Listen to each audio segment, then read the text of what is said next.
ಸಾಯಿರಾಮ್. ಸಮರ್ಥ ಸದ್ಗುರು ಸಾಯಿನಾಥ್ ಮಹಾರಾಜ್ಗೆ ಜೈ. ನಮ್ಮ ಸಾಯಿ ಕುಟುಂಬದ ಎಲ್ಲಾ ಸಾಯಿ ಭಕ್ತರಿಗೆ ನಮಸ್ಕಾರ. ಸಾಯಿ ಆಶೀರ್ವಾದ ಸದಾ ನಿಮ್ಮ ಮೇಲೆ ಇರಲಿ ಅಂತ ಬಾಬಾಗೆ ಬೇಡ್ಕೊಂತ ಇವತ್ತಿನ ವಿಡಿಯೋ ಶುರು ಮಾಡ್ತಾ ಇದ್ದೀನಿ. ಇವತ್ತಿನ ವಿಡಿಯೋದಲ್ಲಿ ಸಾಯಿಯಪ್ಪ ಸಂದೇಶ ಅಲ್ಲ, ಸಾಯಿಯಪ್ಪ ಪವಾಡ ನೋಡೋಣ. ನನ್ನ ಸಾಯಿ ಭಕ್ತರಿಗಾಗಿ ನಮ್ಮ ಊರಲ್ಲಿ ನಡೆದಿರುವಂತಹ ಪವಾಡ. ಈ ಕಲಿಯುಗದಲ್ಲಿ ವಿಂತ ಘಟನೆ ನಡೆದಿದೆ.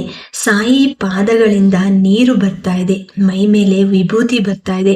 ಇದು ಒಂದು ಅದ್ಭುತ, ಆಶ್ಚರ್ಯ ಅಂತ ಹೇಳ್ಬೋದು. ಇದು ಎಲ್ಲಿ ನಡೆದಿದೆ ಅಂದ್ರೆ ಆಂಧ್ರ ಪ್ರದೇಶಲ್ಲಿ ಶ್ರೀ ಸತ್ಯ ಸಾಯಿ ಜಿಲ್ಲೆ ಹಿಂದೂಪುರ್ ಟೌನ್ ಅಲ್ಲಿ ಒಂದು ಚಿಕ್ಕ ಮನೆಯಲ್ಲಿ ನಡೆದಿದೆ.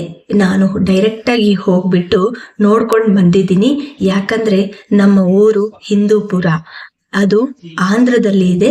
ನೀವು ಕೂಡ ಹತ್ರ ಇರೋರು ನೋಡಬಹುದು, ಇಲ್ಲ ಅಂದ್ರೆ ನಮ್ಮ ಕೈಯಲ್ಲಿ ಆಗಲ್ಲ, ನಾವು ದೂರ ಇದ್ದೀವಿ ಅನ್ನೋರೆಲ್ಲರೂ ಕೂಡ ಈ ವಿಡಿಯೋ ಮೂಲಕ ಸಾಯಿಯಪ್ಪ ಪವಾಡನ ನೋಡಿ ದರ್ಶನ ಪಡೆಯಿರಿ.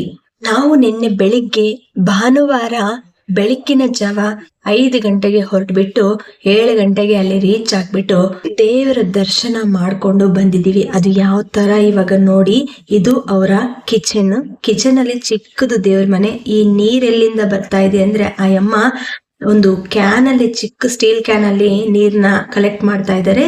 ದೇವ್ರು ಸಾಯಿಯಪ್ಪ ಪಾದಗಳ ಕೆಳಗಡೆ ಅವರು ಪ್ಲೇಟ್ ಇಟ್ಟಿದ್ದಾರೆ. ಆ ಪ್ಲೇಟ್ ಅಲ್ಲಿ ನೀರು ತುಂಬಿಕೊಂಡು ಬರ್ತಾ ಇದೆ ಅಂದ್ರೆ ನಿಜವಾಗ್ಲೂ ಆ ನೀರ್ ಹೆಂಗಿದೆ ಅಂದ್ರೆ ನಾನು ಕುಡ್ದಿದ್ದೀನಿ. ಆ ಅಮ್ಮ ತೀರ್ಥ ತರ ಕೊಡ್ತಾ ಇದ್ದಾರೆ ಎಲ್ಲಾರ್ಗು. ಆ ನೀರು ತೆಗೆದ್ರೆ ಮತ್ತೆ ಒಂದು 2 ಅವರ್ಸ್ಗೆ ಫುಲ್ ಆಗ್ತಾ ಇದೆ ಆ ಪ್ಲೇಟ್ಸ್ ಎಲ್ಲ. ಮತ್ತೆ ಅದನ್ನ ತೆಗೆದ್ಬಿಟ್ಟು ಆ ಅಮ್ಮ ಅದನ್ನ ಕಲೆಕ್ಟ್ ಮಾಡಿ ಇಡ್ತಾ ಇದ್ದಾರೆ. ಯಾರ್ಯಾರು ಆ ಸಾಯಿಯಪ್ಪ ಪವಾಡನ ನೋಡಕ್ಕೆ ಬರ್ತಾ ಇದ್ದಾರೋ, ಸಾಯಿಯಪ್ಪ ಆಶೀರ್ವಾದ ತಗೊಳಕ್ಕೆ ಬರ್ತಾ ಇದ್ದಾರೋ ಅವರೆಲ್ಲರಿಗೂ ಕೂಡ ತೀರ್ಥ ತರ ಎಲ್ಲರಿಗೂ ಕೊಡ್ತಾ ಇದ್ದಾರೆ. ನಿಜವಾಗ್ಲೂ ಫ್ರೆಂಡ್ಸ್, ನೀವ್ಯಾರಾದ್ರೂ ಇಂಥ ಪವಾಡ, ಸಾಯಿಯಪ್ಪ ಪವಾಡನ ನೋಡಿದ್ರೆ, ಇದಕ್ಕಿಂತ ಹೆಚ್ಚು ಆಗಿರೋ ಅಂತ ಪವಾಡಗಳು ನೋಡಿದ್ರೆ ದಯವಿಟ್ಟು ನನಗೆ ಕಮೆಂಟ್ ಮಾಡಿ ನಿಮ್ಮ ಅನುಭವನ ಶೇರ್ ಮಾಡಿ. ಈ ಪವಾಡ ಕೇಳಿದ ನಂತರ ಸುತ್ತಮುತ್ತ ಇರೋ ಎಲ್ಲ ಜನಗಳು ಬಂದು ನೋಡಿ ಸಾಯಿಯಪ್ಪ ದರ್ಶನ ತಗೊಂಡು ಹೋಗ್ತಾ ಇದ್ದಾರೆ. ಆ ತೀರ್ಥನ ಕೂಡ ತಗೊಂಡು ವಿಭೂತಿನ ತಗೊಂತಾ ಇದ್ದಾರೆ. ಇದೇ ತರ ನೋಡಿ ಹೋಗ್ತಾ ಇರುವಂತವರಲ್ಲಿ ಕೆಲವೊಬ್ರು ಇರ್ತಾರಲ್ವಾ, ನಂಬಲ್ಲ ಅಂತವ್ರಲ್ಲಿ ಒಬ್ಬ ಅಮ್ಮ ನಂಬಿಲ್ಲ, ಇದು ಏನೂ ಇಲ್ಲ, ಅವ್ರೇನೋ ಮಾಡ್ತಾ ಇದ್ದಾರೆ, ಸುಳ್ಳೆಲ್ಲ ಹೇಳ್ತಾ ಇದ್ದಾರೆ ಅಂತ ಹೇಳ್ಬಿಟ್ಟು ಹೋಗಿದ್ರಂತೆ. ಆ ಅಮ್ಮ ಹೇಳಿ ಹಂಗೆ ಹೋಗಿದ ನೆಕ್ಸ್ಟ್ ಡೇ ಹುಣ್ಣಿಮೆ ಅಂತೆ. ಹುಣ್ಣಿಮೆ ದಿನದಿಂದ ಸಾಯಿಯಪ್ಪ ಪಾದಗಳ ಕೆಳಗೆ ನೀರ್ ಮಾತ್ರ ಬರ್ತಾ ಇತ್ತು. ಈಗ ಆ ಅಮ್ಮ ಹೇಳಿದ ತಕ್ಷಣ ಆ ಅಮ್ಮ ನಂಬಿಲ್ವಲ್ಲ, ನೆಕ್ಸ್ಟ್ ಡೇ ಇಂದ ವಿಭೂತಿ ಕೂಡ ಬರ್ತಾ ಇದೆ.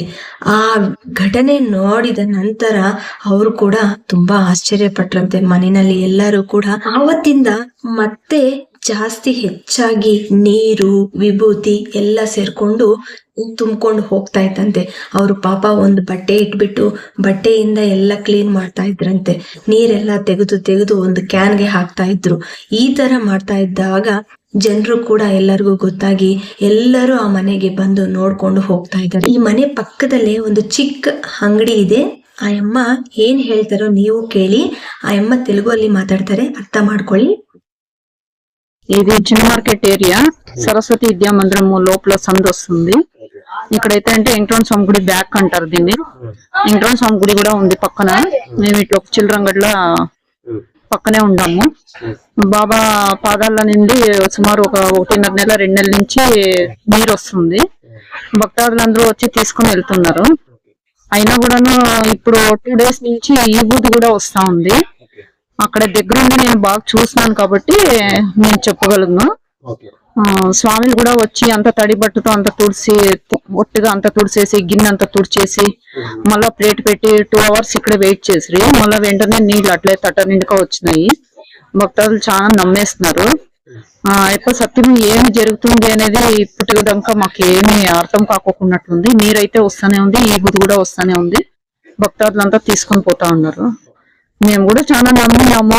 ఎన్ని రోజులు ఇలాగే వస్తుందో అన్ని రోజులు రాని ఇంకేం చేసేకి లేదు అనేసి వాళ్ళంతా చిన్న ఇల్లు అయినా కూడా పాపం అట్లే మెయింటైన్ చేస్తా ఉన్నారు. చిన్న వాళ్ళకి అందరికీ అవకాశం ఇస్తా ఉన్నారు, దర్శనం చేసుకుని పోతా ఉన్నారు.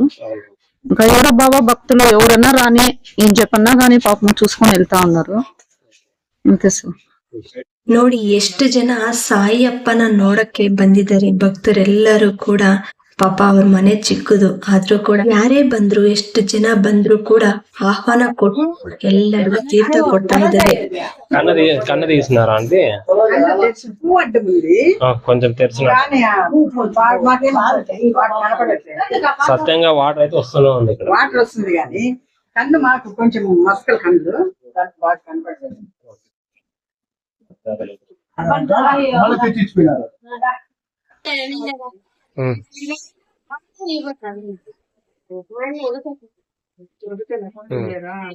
సత్యం లేదు, సత్యం జరుగుతుంది ఇప్పుడు. మీకు మంచిగా ఇప్పుడు అందరింట్లో రావచ్చు, మీ ఇంట్లోనే ఎందుకు వస్తుంది? అది మనం నమ్మాలంటే. కానీ అమ్మాయిలు ఇట్లా పని చేస్తా అంటే వాళ్ళు కానీ గిన్నె పెట్టండి అని అమ్మాయి వాళ్ళు వచ్చి ఇంటికి చూసి అందరికి చేసి అట్లే ఉంటున్నాము. కానీ ఇంకా ఒక నెల జరిగింది చూద్దాము, మళ్ళా గుండె చెప్దాము. గుండె చెప్పినాము సామాన్లకి ఎంత ఏదో ఎవరికి తెలియదు, కొంతలావు కానీ తెలియదు. మొన్న సామాన్లు తినడానికి కన్ఫర్మ్ తెలియదు. దానికి ఆయన మీరంతా అపార్థం అనేసారు. ఆయన పైన మళ్ళీ విభూతి కూడా వస్తుంది. స్టార్ట్ అయిపోయింది. ఓకే, జనాలు మామూలే ఒకలా ఉంటారు. నేను చూపిస్తానని చూపించింది, విభూతి కూడా వస్తుంది.